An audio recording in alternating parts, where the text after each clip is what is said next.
Assalamualaikum warahmatullahi wabarakatuh. Selamat pagi anak-anak.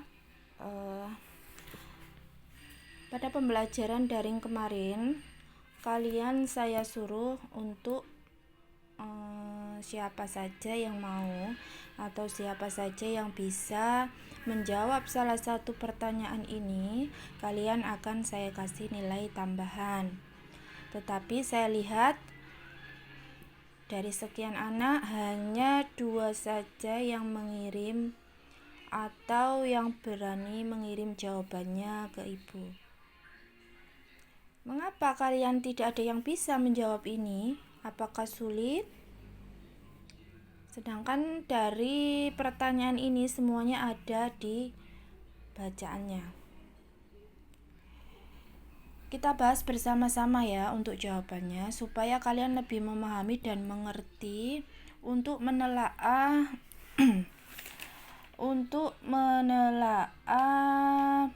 bagian-bagian unsur-unsurnya atau unsur-unsur cerita fantasinya. Yang pertama, bercerita tentang apakah cerita fantasi tersebut? Jawabannya apa? Bercerita tentang mantra buku tua Nok Semunggal. Yang kedua, siapa yang diceritakan dalam cerita fantasi tersebut? Di dalam cerita ini siapa yang diceritakan? Yaitu Joshua dan Jelly. Jelly tadi siapa? Jelly adalah adiknya. Yang ketiga, bagaimana watak tokoh menurut cerita fantasi tersebut? Bagaimana wataknya? Watak itu apa? Watak itu adalah sifatnya tokoh. Tokoh adalah pemainnya. Bagaimana sifatnya? Bagaimana wataknya?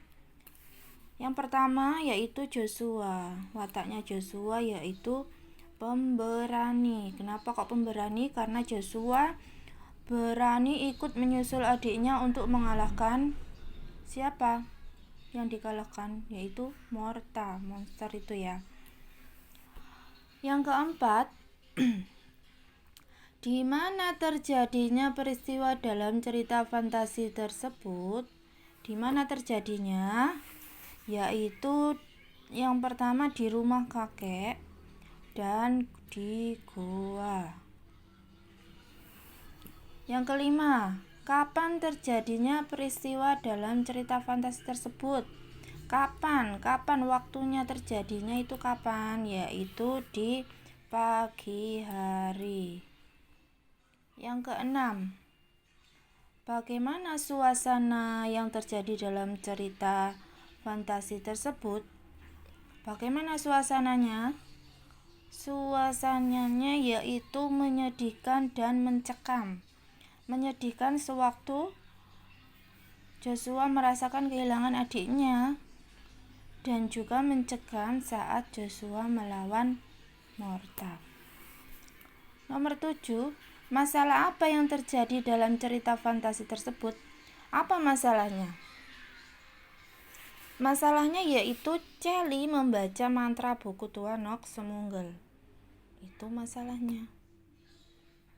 Nomor 8, bagaimana penyajian peristiwa dalam cerita fantasi tersebut? Bagaimana penyajiannya? Penyajiannya yaitu dalam cerita fantasi itu menggunakan bahasa yang menarik dan sederhana yang mudah dimengerti pembaca. Yang ke-10, pesan apa yang dapat kamu sampaikan terhadap isi cerita fantasi tersebut? Apa pesannya? Pesan yaitu amanat.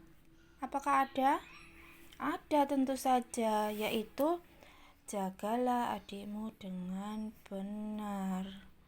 Lah, ini adalah jawaban dari ke-10 pertanyaan itu. Apakah kalian sudah paham? Mengapa kok dari satu kelas tidak ada yang berani menjawab, padahal Bu Mei sudah menawarkan nilai tambahan untuk kalian? Apabila dari ke-10 jawaban ini ada yang tidak dimengerti, langsung tanyakan kepada Bu Mei. Ini pembahasan soal untuk hari ini. Semoga bermanfaat bagi kalian. Assalamualaikum warahmatullahi wabarakatuh.